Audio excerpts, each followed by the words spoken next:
All right, we're back. Ernest just hit me some Instagram game real quick. I'm very new to all that stuff. Like I said, I didn't start publishing until 2018. Dang, man. I did not do any social media really until then. No, man. So I'm really new to this stuff.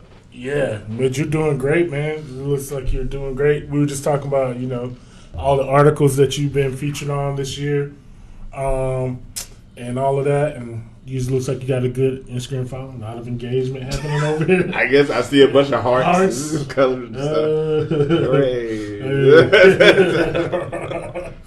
So cool, man. So that was a cut from his album "Time for a Slave Is Over," and Just a Mess, and it's got 2 parts. We'll just call it Through Composed. Yeah, there we That's go. what we'll do. That's like the fancy term for that. Yeah. But yeah, so yeah, man, it's cool tune. I like it. I like the second half is like real beautiful. Like and it wouldn't sound that way if it was a trio. You know what I mean? It'd have a totally different.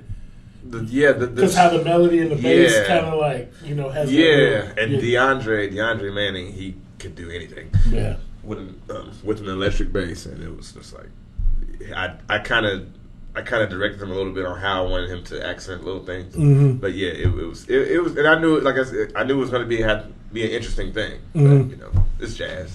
You can do whatever. You can do whatever. Yeah, jazz, man. You can do whatever. Yeah. Cool. So all right. So now we fast forward to 2018. So this is almost 7 years from when I got here, and then when you started into the scene. I mean, like full time. So what do you see, if anything, has changed about the Kansas City scene at all? I feel like there's even less of at least. I feel like at least as far as like the jam session. Like the sessions, I don't feel like it's hard. It's kind of, I see it every now and again. Right. I feel like I don't see much of like sessions now, at least like, and I don't like. And that's now. I'm older now. I don't go out that much. But but I feel like he's talking like you like 50 or something. You're I'm older. I don't go anywhere unless I have to. I mean, you're a homebody. Yeah, and the thing is, people don't understand how much I ran around and. I was 16 and I could drive. I didn't have to go. Yeah. I did. Right. I mean, I did a lot of stuff. I was out all day. Yeah. My goal was to not sleep. Wow. It was like from 16 to 21, my goal was to not sleep. That's crazy. So I was like, I know I know how it sounds, but I had no limits. Yeah. When you're young, man, you could do that. Like I used to when I was like 18, man, I would go to school all day, shed, play a gig, go out afterwards, go straight to class at 8 a.m. the next morning. Yeah. And you could do that and you'd be like, I could do that for a couple of days. Man, now there's no way I could do that. Yeah, I used to, because I was in so many bands, I would, in Kansas City, I could play from noon to 5 a.m. the next morning and then have rehearsal in the morning at 10 a.m. Wow. Because I was in so much stuff, and I was in one band in Peculiar, Missouri. That was a 2-hour drive for rehearsal. And then another band. I did so much that I was always up doing something for a long time until I narrowed it down. Yeah, man, that's crazy. So so you think that there needs to be? Do you think we need to go back to that where it's more of like a communal like effort as far as like sessions and just people getting together and like cultivating music as opposed to just like, all right, here's my gig, like.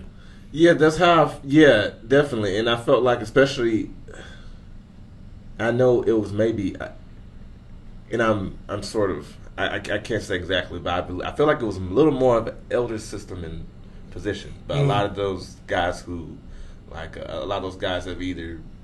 They either passed away or they are just in different positions in life, because it just something like when I first started coming out, I would see Everett Devan. I used to sit in with him every Tuesday just because that session was there. And it's a little different when you have that sort of thing out and he's an older man who's done all this, but he still is like, you should get up and play. And the foundation was the same way. It was older guys there. It was like, you should get up and play. They've done countless things. Right. But they're still like, yeah, get up and play. You know, so it's like, I guess that and even the remnants of that, you know, are have an effect on any music community, I believe. But I think that had a bit to do with it. But yeah, just a more communal vibe would be very appreciated. You know, it could definitely help, especially I think that would calm down any sort of grievances, or at least have a way to, it would heal them a little bit, right, with grievances that may exist in the scene right now. Yeah, I need to reach out. I'd love to talk to Everett, man. Yeah. Yeah. Anyways, yeah, I think, man, like, yeah, we definitely need that. Like, there's no, like, I think it's weird, man, because I'm conflicted because, like, I'm in academia, too. Yeah. And so it's like, but I feel like we don't have that, like, anymore, where it's just like somebody sees something in you and they, like, take you under their wing. Yeah. And then they kind of show you or give you the game. Yeah. Of what, you know, you got to do. Because that's really what, when I, at least after, because I, you know, all through high school I did so much classical stuff, so yeah, I had a tutor for sax there. Mm-hmm. But after I left school, it was just a few guys that, it was one guy in particular who, it was two guys who were just like, I just want to show you some stuff. Mm-hmm. Was it Dennis Winslet and Mike Herrera? And, you know, they didn't ask me for anything. I was a kid, you know, and they saw me coming out and playing. So I just want to show you some stuff. Mm-hmm. You know, and, you know, especially some of it I definitely didn't understand at the time, but they just like, I just want to show you some stuff. Mm-hmm. So I, you know, I'm not for me to say that's impossible now, you know, I'm not sure, but I felt like it may have been. I feel like it may have been more of that at that time, you know, 7 or 8 years ago.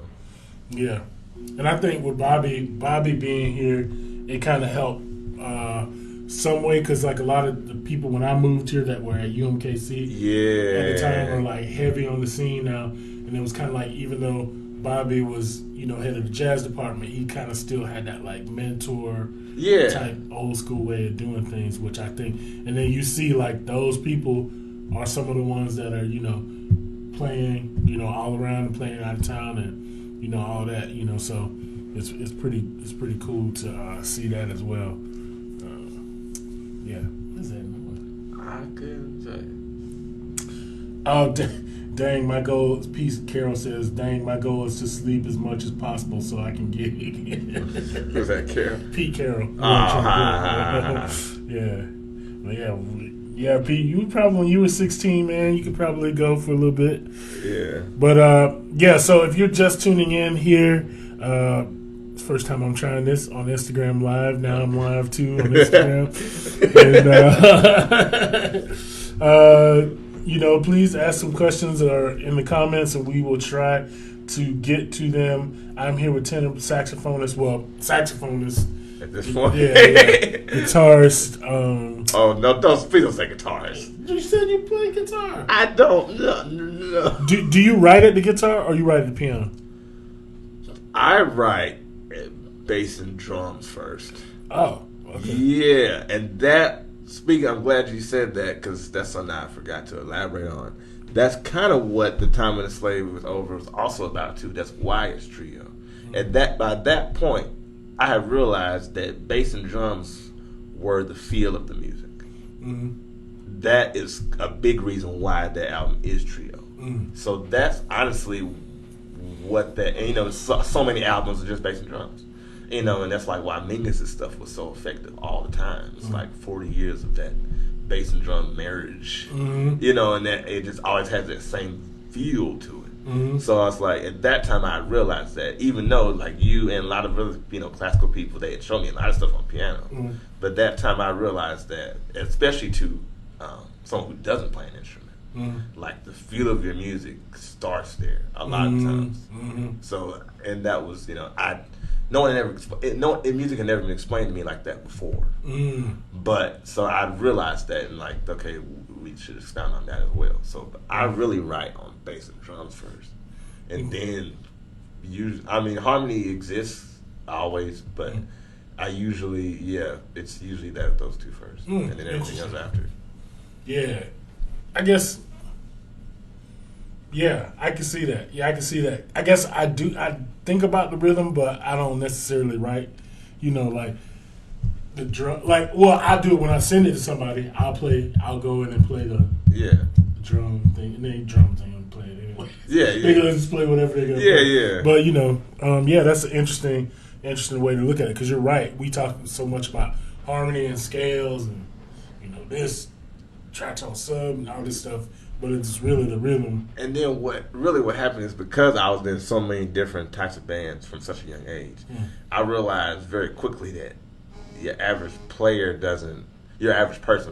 audience member doesn't notice all those subs and things. Mm-hmm. So at least playing with all these funk bands, playing all these R&B and them smooth jazz stuff, it's like you realize they can't hear that. Mm-hmm. But every culture on the planet has some sort of drums. Mm-hmm. So it's like that was in a sense of to connect sort of with people, because I was preparing to give people something. Mm-hmm. And I've always played in front of people, luckily. So I learned that at a young age. Like playing like Train on this funk gig ain't gonna cut it. No. It's not gonna do it. It's just not. You know what I'm saying? It's not gonna help what's going around me. So so I was like, okay, well let me. After years and years, okay, they have a different reason why they're going to listen to that show. Mm-hmm. So I was like, I have to approach it differently, And so yeah, definitely. I think it's like rhythm. Rhythm is very important. It's like it's kind of hard to teach rhythm though. It's like something you gotta like. You can go like, okay, this is 1 and 2 and 3, but like, you know what I mean? Yeah. It's like something you have to internalize. It is, and that's the one thing people say. You're a great player. That's the one thing I may have had innately, and that was kind of the first thing that my jazz teacher said to me when I tried to take a solo. He said, "Well, you got the rhythm right." That's the first thing he said. My jazz teacher in Lincoln, and and that's probably all I had at the time, because I didn't know anything about harmony. But so that might be the one thing I just say I may have somewhat innately. Of course, I practice it, I work on it, with the sax, with other instruments as well. But it's important and it's effective. Yeah, sure. That's interesting. It's like, because that's it's like trying to teach somebody how to swing is very difficult. Oh, yeah. Because it's like, you could be like, all right, this is divided by the triplet, but it's not really. Like, that's just a guess. It's like, because different people swing different ways. Yeah, definitely. You got like, your Count Basie swing. Mm-hmm. I just heard one of my sons was here like a few weeks ago. At the Uptown, Midland. Yeah, I heard the way they do it, and then you got the way Duke did his stuff. So it's like it can be and then like the Dexter Gordon, the way he did, it's like that. I used to love that. That was like I used to try to play like that. Oh yeah, I used to. It's very difficult. You have to have a extreme amount of breath control. To control the space in such a manner. And a good rhythm section, because if you play like that, they'll try to go with you, and then slows down. Yeah, you're right. Yeah. So, that's interesting, man. Like, but that rhythm, man. You're right. It's that's everything, because it's like we all got the same few little notes. Yeah, it's extremely universal, because you realize, especially like I listen to a lot of I won't know what's the term. I could like Indian music. Okay. I listen to a lot of music from North Africa. They don't even use that. Those like the perception of how we do all these subs and all these little intricate things we do. They don't even use that. It's basically pentatonic scales. It's, so obviously they, as far as harmony, their whole perception, they're not in the same tuning we are, because they're using different instruments. So obviously, their perception of how, harmony should be is totally different, and along with the purpose for some of that music as well. But so but there's always time. It's always times in everything. It's extremely universal. Because like the Spanish minor, as they call it. Those kind of scales. That's how they perceive harmony. That's like, so it varies. Not to say it's not effective, but it definitely varies. Yeah. And their harmony is mostly like a lot of times like where it might be more like counterpoint. It might be like this thing is going on, and then this thing is going on. And it just happens to meet at the same time in one place, so you get two notes. You know what I mean? Yeah. That's kind of like how does it as opposed to like all right, this progression. We're going to the 6. Yeah. So yeah, it's interesting. All right, guys. So if you are just tuning in, we're wrapping up the show. We've been here with Ernest Melton, musician composer here in based in Kansas City, and we just been talking about his release. Time for the Slave is Over. We talked a little bit about his write up in the Kansas City, Missouri Life magazine, and then talked a little bit about his upbringing and journey through music. So we always like to end the show. We got 5 minutes. All right. If there's anything you want to talk about or what you're doing, like what shows you got coming up or any new releases coming out, it's kind of like the time to just let the listeners know about that. Okay, what am I doing? You're like, I'm doing a lot. Yeah. Let's see. I'll start. Let's see. Long term. We've started recording the next album. Okay. It will be heavily produced. Okay. So it will take a while. Okay. But we've started recording it in like about a month ago. Oh, okay. At cool. the same place. We are nowhere near done. But started. but we have initiated the next the experience. launch sequence. Yeah, so that will be long term. Let's see. The next thing, at least for people who follow me on Instagram, and the international people, the next thing I have planned, especially because this jazz stuff it's put so far ahead. The next thing that's planned, I can't give an exact date, but this summer I'm supposed to be at the Warsaw Jazz Days. Nice. Yeah, that's the next thing, and then we're still booking things following that for it'll be summer into fall. Yeah, you want to solidify that and then go around it. Yeah, so that's the next thing, and because the album came out when it did, people in different parts of the world, they caught it in 2019. And then they start putting stuff on next year. So right. It's funny how it happened like that. Those are the two things that we're working on the most. Other than that, I'll be around Kansas City. I have this Tuesday I'll be at Chaz. Me and Brian Ruskin will do a duo there. That's from 6 to 10. And I'll just be working and playing. Yeah. Okay, cool. All right. So, do you have any? So, just you're younger, but you've already accomplished a lot early in your career. So, what advice would you give for some like young, say like your 14-year-old self, or somebody who's like you, that's just getting interested in music? What's some advice you could give them to help their development, or maybe help them find their way a little bit easier? Figure out why you're doing it. Figure out if you want to do it for a life. If you want to make it your job, then you have to learn the job of it.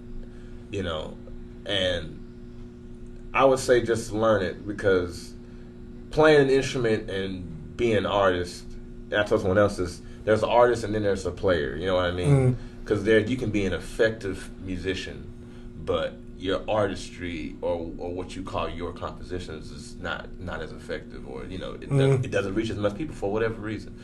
So it's two different fields, and if you can play both, which is what I try to do, that's great. Or if you're going to play one, learn about that, because an artist being a player, if you can mix the two, that's great, but you should know both. So you can control both. Okay. Yeah, I would say that just because we all know artistry can be, being an artist can be what it is, and just being a player can be what, But so I would say maybe just try to control both sides of it, so you have both two things working for you. Yeah, that's cool. That's good advice. Yeah. Yeah, because a lot of times it's like, like younger people, they just don't know where to go. Yeah, and I would also say just play. Please just do it. It's just and one thing Joe Dunn told me, it's like worst they can say is no. It's just, if you gotta just please just play. Don't be afraid of anything. No one's gonna call the police. Yeah. Just play. Just play. Just play. Especially if you can get in front of some people. So just play. Just try. Yeah. All right, guys. Thank you so much for tuning in. I might try to start just doing this both on Instagram Live. Set up another phone. Yeah. And do that. But we've had our 61st show here with Ernest Melton. So if you want to know more about him, you can find him at Melton Ernest on Instagram, or you can go to his website, ernestmelton.com, find out all the stuff that he's doing, all his press and all that stuff. So you can check out where you can hear him next. So this has been episode 61, Ask a Jazz Dude Show. Thank you so much. Thanks. See you next week. Thank you, man. Thank you. Yes, See you sir. guys. All right.